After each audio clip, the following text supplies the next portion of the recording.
या गुढीपाडव्याला फक्त नवीन वर्षाच्या शुभेच्छा नका देऊ, तर नवीन काहीतरी करून दाखवा. गुढीपाडवा हा सण नवीन वर्षातला पहिला दिवस असतो.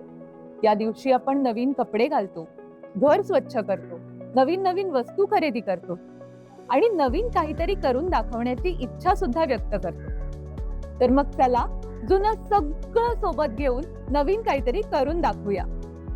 नमस्कार, मी सुखदा आणि शेअर द स्टोरी मध्ये तुमचं पुन्हा एकदा मनापासून स्वागत.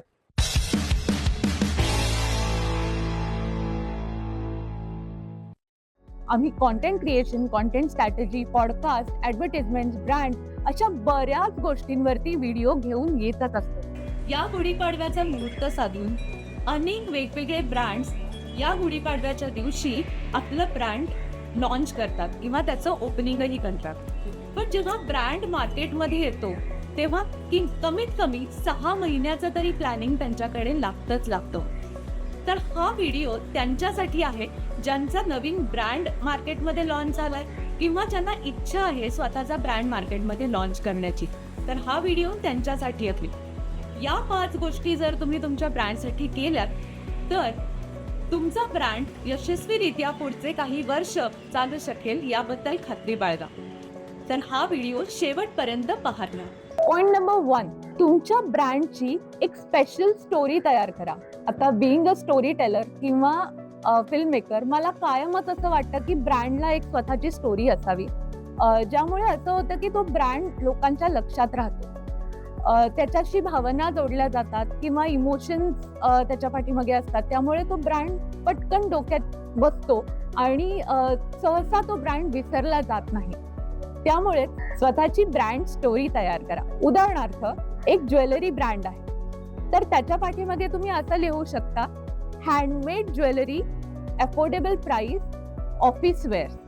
म्हणजे तुम्ही कोणाला ती ज्वेलरी विकताय त्याच्यासाठी टार्गेट करताय, ती कसली ज्वेलरी आहे हे सांगताय, त्यामुळे त्या सगळ्या ऑडियन्स तुमच्याशी जोडला जातो आणि म्हणूनच ही स्टोरी महत्वाची असते. उदाहरणार्थ 2, समजा एक फूड ब्रँड आहे, घरगुती पदार्थ ते सेल करतात, तर त्यांच्याशी तुम्ही घरच्या आठवणी, एक नॉस्टॅल्जिक किंवा आईच्या हातच्या रेसिपी असं काहीतरी शेअर करू शकता किंवा असं काहीतरी त्याच्याशी जोडू शकता. त्यामुळे घरापासून लांब राहणारी लोक, ऑफिसला जाणारी लोक, शहरापासून लांब राहणारी लोक, बाहेरच्या देशात राहणारी लोक, हे सगळे लोक आपल्या मातीशी, आपल्या घराशी, आपल्या आईशी कनेक्ट होऊ शकतात आणि म्हणूनच स्टोरी जास्त महत्वाची असते. पॉइंट नंबर 2, तुमच्या ब्रँडचा सोशल मीडिया प्रेझेन्स हवा. सध्या लोक ब्रँड मार्केटमध्ये सर्च करण्याआधी सोशल मीडियावर सर्च करतात. याचं कारणच असं आहे की सोशल मीडियावर त्यांना तुमच्या ब्रँडची इन्फॉर्मेशन, तुमच्या ब्रँडबद्दलचं असलेलं नॉलेज, तुमच्या ब्रँडबद्दल असलेली ऑथेंटिसिटी हे सगळंच तिथे पाहायला मिळतं आणि म्हणूनच त्याच्यावर लोकांचा जास्त विश्वास बसतो. आता नक्की सोशल मीडिया प्रेझेन्स हवा म्हणजे काय? तर तुमचं Insta page, Facebook page, WhatsApp, business WhatsApp हे सगळं तयार हवं जेव्हा तुम्ही तुमचा ब्रँड लॉन्च करता तेव्हा. त्या सोशल मीडियावरती कॉन्टेंट काय टाकायचा असा प्रश्न सगळ्यांनाच पडतो. त्याच्यावरती फक्त फोटोज टाकून किंवा व्हिज्युअल्स टाकून किंवा कॅराउजल पोस्ट किंवा नॉलेज फ्लायर टाकून काही उपयोग दिसतो. तर त्याच्यासाठी प्रॉपर व्हिडिओ कंटेंट तयार करणं गरजेचं आहे. मग नेमकं काय करायचं? तर त्याच्यामध्ये व्हॉइस ओव्हर व्हिडिओज आले, त्याच्यामध्ये इन्फॉर्मेटिव्ह व्हिडिओज आले, त्याच्यामध्ये BTS व्हिडिओज आले. हे सगळं जेव्हा आपण तयार करतो तेव्हा एक होलिस्टिक कंटेंट तुमच्या ब्रँडसाठी तयार होतो. एक उदाहरण शेअर करते. रेस्टॉरंटचं नाव नाही घेणार, पण एक रेस्टॉरंट आहे. 3-4 महिने लागले त्यांना रेस्टॉरंट ओपन करण्यासाठी. पण त्या 3-4 महिन्यामध्ये त्यांनी त्यांच्या रेस्टॉरंटची सगळी प्रोसेस रेकॉर्ड केली आणि 1-1 मिनिटाचे रील्स इन्स्टा आणि फेसबुकवर ते टाकत गेले. म्हणजे काय? तर इंटिरियरबद्दल किंवा इंटिरियर कसं आहे, त्यांचे कलर स्कीम काय, मेन्यू काय, मेन्यू डिझायनिंग कसं होतं, कुठली थीम ते वापरतात, या सगळ्याबद्दलची माहिती त्या रीलमध्ये त्यांनी केलेली आहे आणि ते रील्स लोकांपर्यंत रेस्टॉरंट ओपन व्हायच्या आधीच पोचलेले आहे. आता रेस्टॉरंट ओपन झाल्यानंतर त्यांच्या हॉटेलमध्ये वेटिंग लागलं. आता हे कशामुळे झालं? कारण लोकांना त्या हॉटेलबद्दल, रेस्टॉरंटबद्दल आधीच सगळी इन्फॉर्मेशन होती आधीच त्यांनी त्याच्याबद्दल विश्वास प्राप्त केलेला होता आणि म्हणूनच त्यांना ते सोपं गेलं. आणि म्हणूनच सोशल मीडियावरती तुमच्या ब्रँडचा प्रेझेन्स हा गरजेचाच आहे.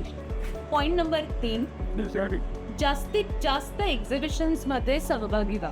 आता एक्झिबिशन्स नेमकं काय करतं, तर एक्झिबिशन्स वेगवेगळ्या शहरातील लोकांना, वेगवेगळ्या शहरातील ब्रँड ओनर्सना एकत्र आणतं आणि ते बघण्यासाठी शहरातल्या इतर लोकांना सुद्धा एकत्र आणतं. सो हा एक मीटिंग पॉइंट म्हणून घेऊ शकतो. म्हणजे जिथे जास्तीत जास्त लोक एकमेकांबरोबर भेटू शकतात, त्यांच्याशी ओळख होते, ब्रँड त्यांना समजतात, वेगवेगळ्या गोष्टींची माहिती त्यांना मिळते. सो ही अशी एक जागा असते. तर नवीन जे उद्योजक असतात किंवा नवीन बिझनेस आपण जो सुरू केलेला असतो त्याच्यासाठी एक्झिबिशन ही खूपच राईट प्लेस आहे, करेक्ट प्लेस आहे असं मला वाटतं. कारण त्याच्यासाठी आपल्याला खूप जास्त इन्व्हेस्टमेंटची गरज नसते. 2 दिवसाचा प्रश्न असतो. तुम्हाला जर ट्राय करून बघायचं असेल तर एक्झिबिशन्स खरंच खूप महत्त्वाचे असतात. अजून एक महत्त्वाचं कारण हे आहे की त्याच्यामध्ये आपण लोकांशी कनेक्ट होऊ शकतो. म्हणजे तिथे तुम्हाला तुमचे पहिले काही कस्टमर्स मिळू शकतात आणि ज्यांच्या थ्रू आपण लोकांपर्यंत पोहोचू शकतो, ज्याचा पुन्हा एकदा सोशल मीडिया कॉन्टेंट तयार होऊ शकतो आणि त्याची इन्फॉर्मेशन इतर लोकांना सोशल मीडिया थ्रू मिळू शकते. आणि म्हणूनच एक्झिबिशन्स खूप खूप जास्त गरजेचे असतात. पॉइंट नंबर 4, तुमचे पहिले 10 कस्टमर्स ते तुमचे ब्रँड अँबॅसेडर्स होऊ शकतात.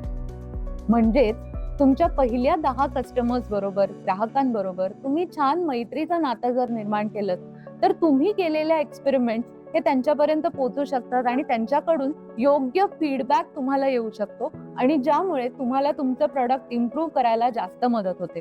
आता हे करायचं कसं, तर जेव्हा तुम्हाला एक्झिबिशन्स मध्ये तुमचे कस्टमर्स भेटतात किंवा तुम्ही बाहेर कुठे सेल करत असाल तिथे तुमचे कस्टमर्स झालेले असतील तर त्यांच्याशी तुम्ही कनेक्ट होऊ शकता. त्यांचे नंबर्स तुम्ही व्हॉट्सअप ग्रुपला जोडू शकता आणि त्याच्यातून तुम्ही त्यांच्याशी कनेक्ट होऊ शकता. पण हे जर का तुम्ही केलं तर तुमचं प्रोडक्ट जास्तीत जास्त इम्प्रूव्ह होऊ शकतं आणि तुमचे कस्टमर्सच तुमची पब्लिसिटी करायला सुरुवात करतील. ही खरंच खूप चांगली ऍक्टिव्हिटी आहे एखाद्या ब्रँडसाठी, तर ती तुम्ही नक्की केली पाहिजे. पॉइंट नंबर 5 आणि सगळ्यात शेवटचा आणि सगळ्यात महत्वाचा पॉइंट म्हणजे बी ऑनेस्ट, प्रामाणिक राहा आणि कन्सिस्टंट राहा. कारण सोशल मीडियावरती एकदा कॉन्टेंट पोस्ट करून नाही होत किंवा पहिल्या 10 ग्राहकांबरोबर एकदाच मैत्री केली की नाही होत, ती जपावी सुद्धा लागते. किंवा तुमची स्टोरी एकदाच बनवून नाही होत.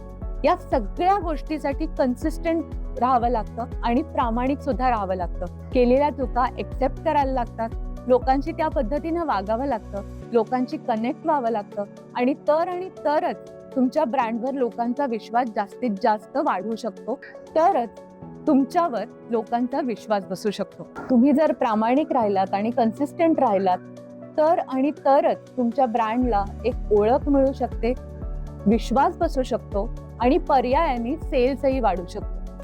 जर हा व्हिडिओ तुम्हाला आवडला असेल तर लाईक करा, शेअर करा, सबस्क्राईब करा आणि अजून तुम्हाला जर व्हिडिओ हवे असतील म्हणजेच कॉन्टेंट क्रिएशन, कॉन्टेंट स्ट्रॅटेजी आणि ॲडव्हर्टाइजमेंट्स, ब्रँड या सगळ्या बाबतीतले व्हिडिओ जर का हवे असतील तर मला कमेंट करून सांगा. जर तुम्ही नवीन ब्रँड लॉन्च करत असाल किंवा तुमच्या डोक्यात एखादी नवीन संकल्पना असेल तरी मला कमेंट करून सांगा. तुम्हाला सगळ्यांना या गुढीपाडव्याच्या खूप खूप खूप मनापासून शुभेच्छा आणि नवीन काहीतरी करण्यासाठी ऑल द बेस्ट. भेटूया पुढच्या भागात एका नवीन टॉपिकसह. तोपर्यंत शेअर द स्टोरी पाहत राहा, कारण एव्हरी स्टोरी मॅटर्स.